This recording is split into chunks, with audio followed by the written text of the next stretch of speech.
It's Frank Ranks, week number 32. We have Marvel, we have DC, and we have Independence. We have 9 books to talk about today, so let's get into it right now.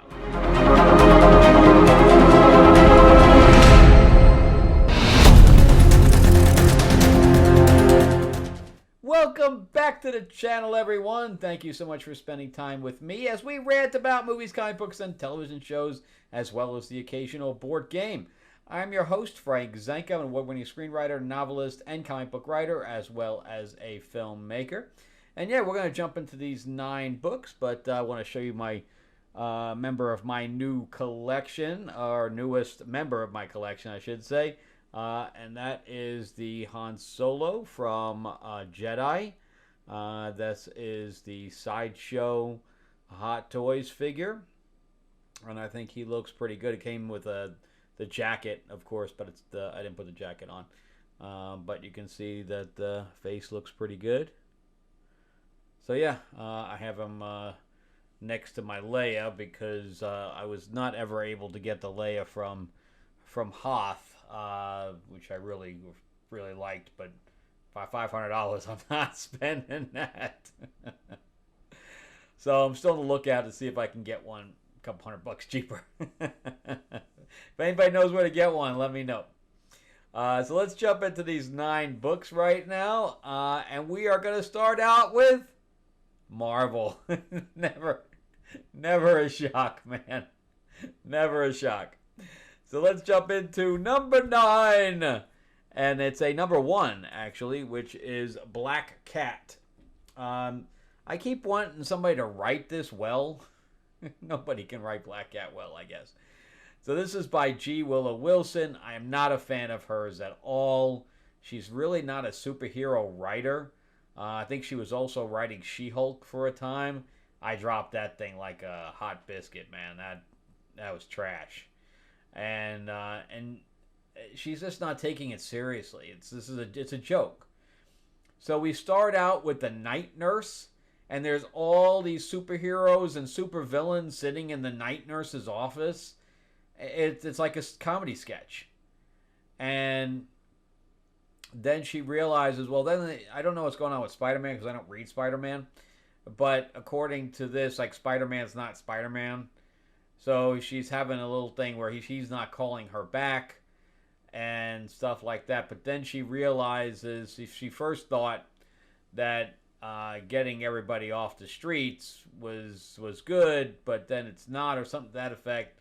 And then she decides that she has to put up her own fight to get some of these guys off the street because they're competition for her. And she fights with the Lizard for a little bit of time here. And one hit from the Lizard, man, I'm going to break her neck.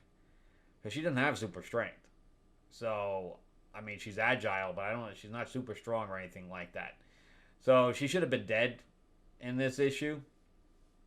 And then on top of that, she decides at the very end that she is going to be a crime fighter. Because to get the competition off the street. And then we get this last epilogue page with Sandman and Tombstone, and I just don't care. Anyways, she didn't take the thing seriously, so why should I? So yeah, I won't be continuing that. Unfortunately, it is garbage. I mean, some people may like it. It's just not for me. Her writing is just not for me. It's not superhero writing. Okay, going into number 8. Number 8, that is DC. And this is by John Layman, and this is Titans. So I kind of like the last one. I am not a fan of this Venadia character that he made up at all. And we do get her complete exit, which I was quite happy about. But here it shows that Beast Boy is like one of the most selfish people in the world as far as what he was writing. So, like, Wonder Woman and a bunch of other people are, like, cleaning up the tunnels or whatever else where they live. And he's got, gear on to go to the beach and just leave them all working by themselves. And he's like, Raven, you coming? And she's like, nah, I'm not going. And he and Vic go through a boom tube where they start fighting these purple monsters, and the Doom Patrol is there. And I guess he was part of Doom Patrol at one time. And they find out they're in like the world of the Zookeeper or something like that. I don't know. It's pretty bad. Where he was just like, "Oh, see ya. I'm not helping you guys at all.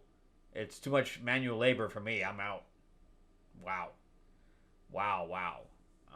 Pretty bad.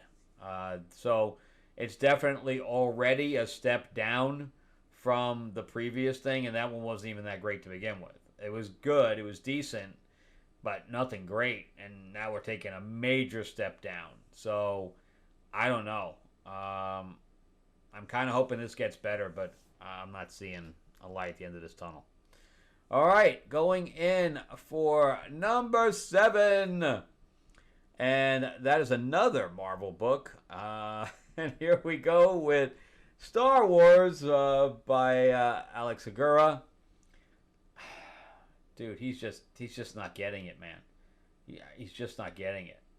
So we have this Trade Federation battle going on between the New Republic and this other group.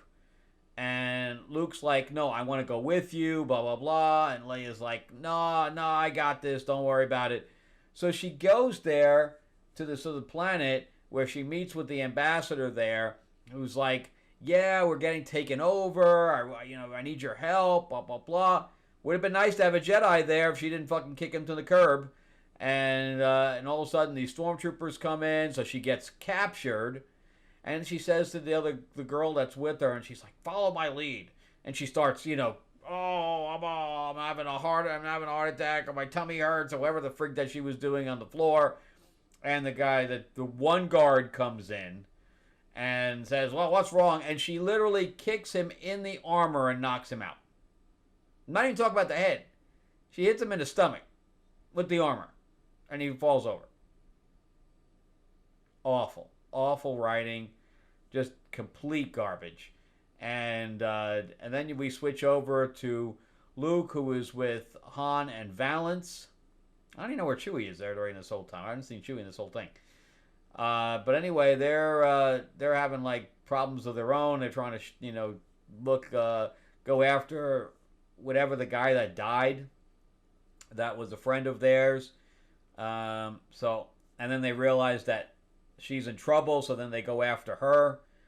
And I don't know. It's just so bad. How do you make Star Wars just so bad? Anyway, he found a way. He definitely found a way. This is bad. I said I'd get this to 5. So I think after 5, I have one more issue and I'm out. All right, so number 6. All right, this is a Kickstarter book, which I think it was felt very very memorable to me, because I think I have the one that's after this, but I'm not sure if I read this issue here. But anyway, it just came in the mail, so I don't know if I have a duplicate of it or not. And that is Palace of the Golden Princess, issue 3. So this is I don't know if you take this one too seriously either. But anyway, at the beginning you have this. They raise this demon. And they're like, no, we're going to pray to you and everything like that. And the demon's like, all right, yeah, I could use some more people to pray to me. So all of these are kind of the ones, everything from this point on, actually everything from like 5 is only okay. Readable, but that's about it. So I do like the end of this issue. So I guess it's all a matriarchal society, and they treat their men like trash. But anyway, one guy gets hurt during the battle with the demon, and then they go and they're going on some kind of a quest with the blonde and Thora, and then the other one here in the black turns into, which I think her name is Thora, turns into like a Medusa at the very end. She's a tall Medusa which I remember the battle after this. That's why I think I read the one after this. But yeah, so the artwork is decent. I'm not really a fan of the story, but I do like the Medusa character in here too. But that's about the extent of that. Okay, so number 5. Yes, we're at number 5, and it's another Kickstarter book. This is Vanya the Lost Warrior number 8. So yeah, it's funny when I get stuff in from Kickstarter, and it's like I get one and I get like 3 of them in a row that I all bought at different times, but they just happen to come all at the same time. It's the weirdest thing. Okay, so this is about some kind of a battle going on, and I do like the battle at the end of this. I thought that it was pretty good. But anyway, it's a big battle between Earth and this other dimension that's come now, and I think it's in the future too. And then we have the character Vanya here, and of course, she's a lesbian, so we get to have some of that stuff going on. But anyway, there's some kind of a dark queen or whatever else, or dark sorceress, and like 3 pages at the end of this is her like, fisting herself into orgasm. And I'm like, do I really need 3 pages of that? But now I know why it made on as much money as it did on Kickstarter. This Bad Bug or whatever else, that's their MO. But I always, when they make a lot of money, I like to see why. Now I know. But I don't know what that has to do with any of the rest of the story. But they do get very, very, very graphic. It's basically drawn porn for the most part. But the battle scene was cool, but then it just takes a very weird turn. Anyway, before we go on to the final 4, which are actually where the good books are. Remember to give me that like, give me a subscribe if you can. If you can, ring that bell, ding ding, that would be great. Share this video out there if you can. And remember too that I'm a writer myself. So check out my books on Amazon. Just type my name in, Frank Zanca, or you can go to the link in the description below. My 4-novel quadrilogy, my sci-fi, Destiny Aurora, is up there. It was made into a board game and an RPG, a graphic novel. It's also on Audible. And all my, if you like Star Trek, Star Wars, Guardians of the Galaxy, you'll love that. It's more of an epic. In fact, I'm wearing one of the shirts right now. And then my YA fantasy novel, Tales of Ravenor, the Iron Witch, is also on Kindle and on hardcover on there. And then on top of that, we did launch Fairy Tales of Terror. We had a great first day. We made close to 2,000. The goal was only 2,500. I was kind of hoping to get fully funded, in 48 hours, but it didn't happen. I'm kind of hoping it happens tomorrow. Because a lot of people don't check their email and stuff like that. In fact, I might even get to Monday. But we're like pretty much at 2,100. We only need 400 more to fully fund. So I hope we get it real quick so that we can start unlocking the stretch goals. But that's Fairy Tales of Terror. It's got a Psycho Cinderella. We have a Captain Hook with a huge hook killing people, going around New York City. Tiger Lily is following them around, trying to stop them from their nefarious thing, which we don't even know yet. It's more of a mystery. But anyway, definitely check it out. The artwork is phenomenal. And I don't have any fisting in it. I'm sorry. But I do have a nude cover that you might like. So anyway, definitely check that out. The QR code is here or the link in the description below. All right, let's jump back into the final 4 for this week. And a lot of them I read digitally, so you're just going to see me hit sticky notes up there. All right, so number 4, this is an independent by Dynamite, and this is Space Quest by Joe Casey. This is the end of the story. It definitely doesn't live up to the David Pepose Space Ghost stuff. but it was entertaining anyway. There's not very in depth. So this is the end of it where they swap places, which is the whole basis for the thing. There's no real story except for that they swap places, and it's showing them what Jan and Jace do if they were on Earth, our time, and it's showing what Johnny and Haji would be doing if they were in this, epic sci-fi universe with Space Ghost. And that's basically it. There's no other plot. It's not like we had, a villain that was controlling this or that they had to stop on both sides. No, it's none of that. It's they accidentally change places, and it's them a day in the life of, basically. Where Johnny and Haji have to be able to learn how to fly a ship, which I guess they do very, very quickly. They're in the chair for like 5 seconds. They crash it once. They do a perfect landing the next time. Whatever. Meanwhile, Jan and Jace are helping Dr. Benton Quest to build this thing so that they can create a portal to bring Johnny back with Space Ghost and stuff like that. And they have this chip that they brought from Johnny Quest from the future, and that thing burns out, and so you can't. It's never been going to be used again. But anyway, so it was okay. Again, there's no deep story here. He didn't try to get anything deep in here. It's unfortunate, but because I think he could have gotten something deeper in here, but he didn't try to bother with it. Okay, so the next one, we are in number 3, another independent book, and that is Void Rivals. Now, Void Rivals is by Kirkman. It's in the Energon universe, so there's G.I. Joe villains in it. We got Scutzoid in it, which I do not care about that character. And we have Transformers in here. So there's 2 Transformers that are on this ring. Zerturia. I've got the name of the different parts already, but whatever. But they have 2 warring races on one another.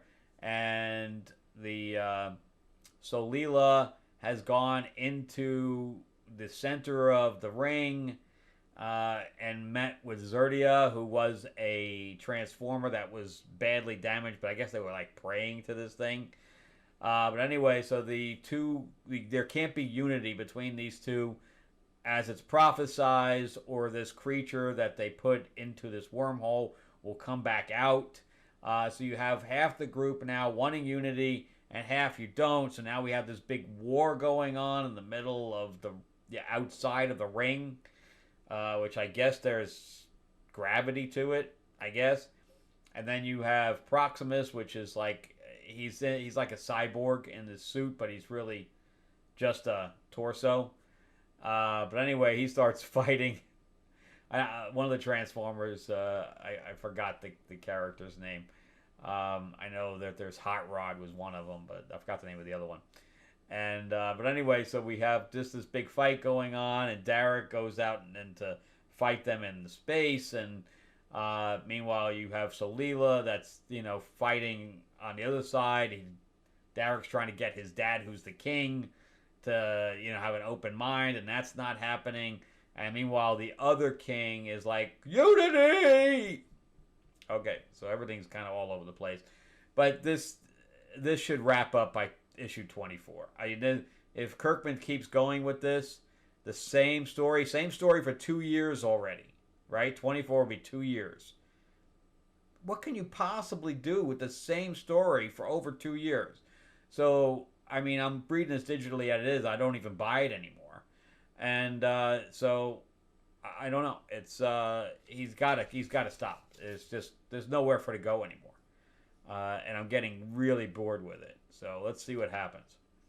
Okay, and then we have number 2, which is Lazarus number 3.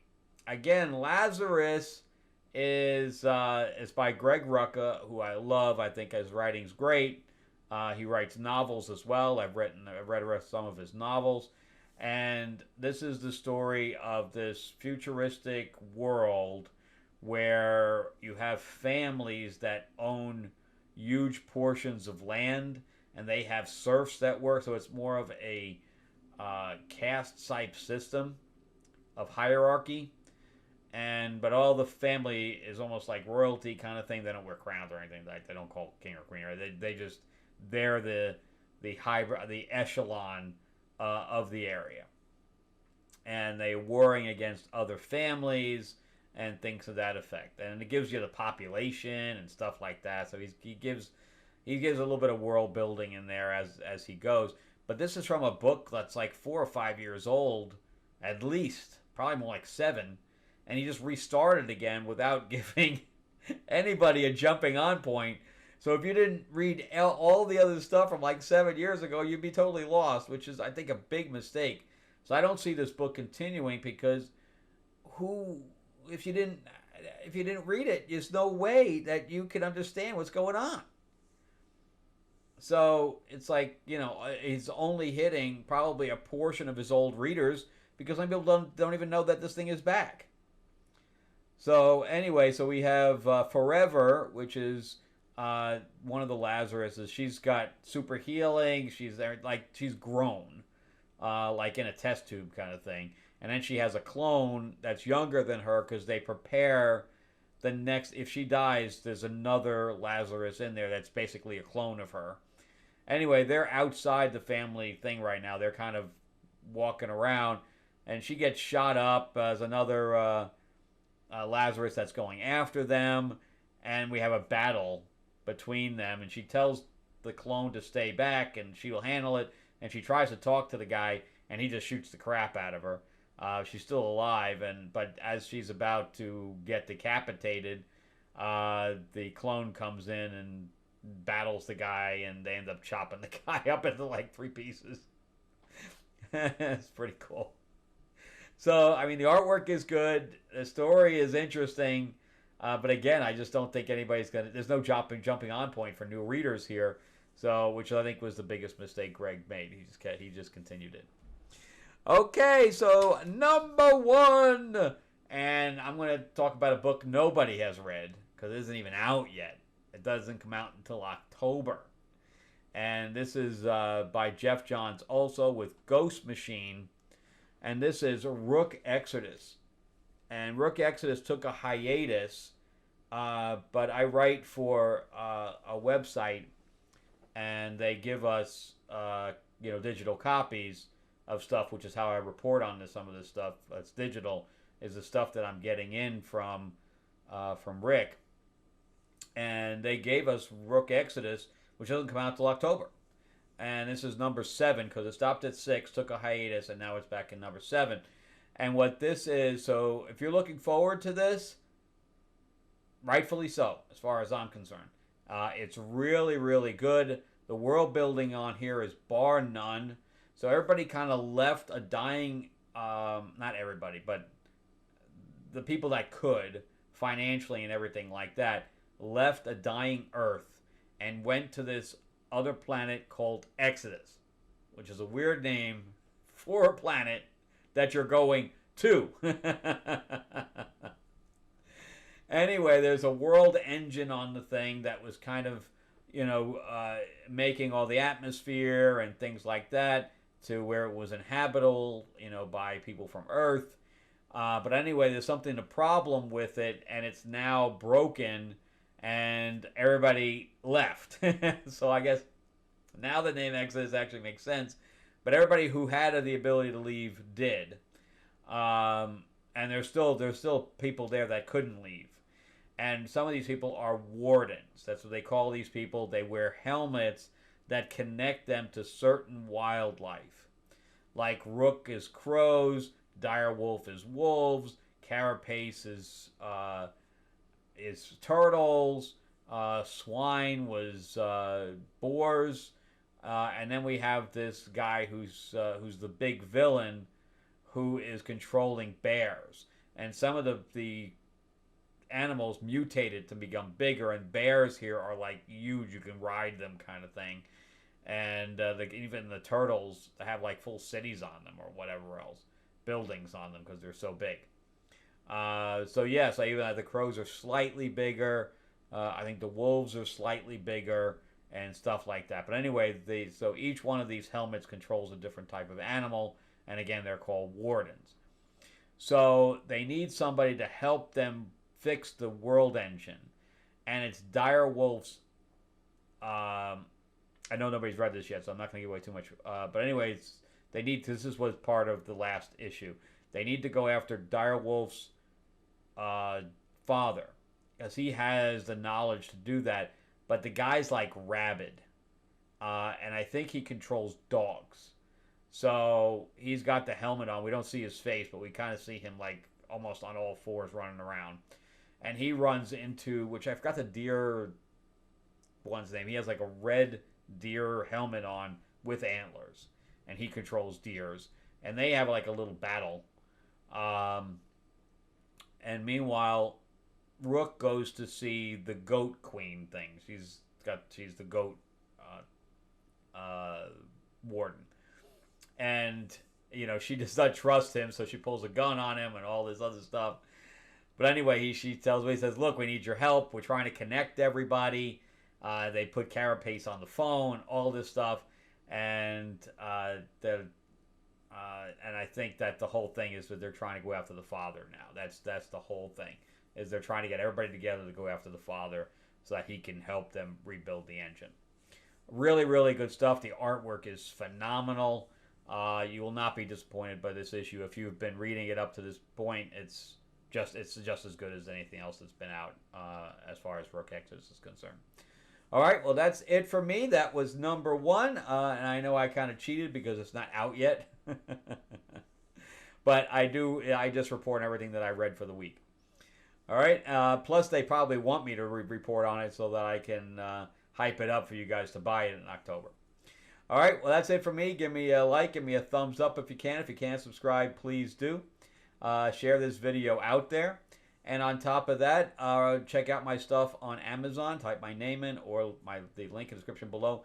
And definitely jump into Fairy Tales of Terror. I know you guys are going to love it. Again, we're just almost there from crossing the line, so help us cross over. So QR code is here, link in the description below if you can't hit that up, and definitely help us get over the line. All right, thanks for watching, guys. You guys have a great week, and I will see you on the next one. All right, bye-bye.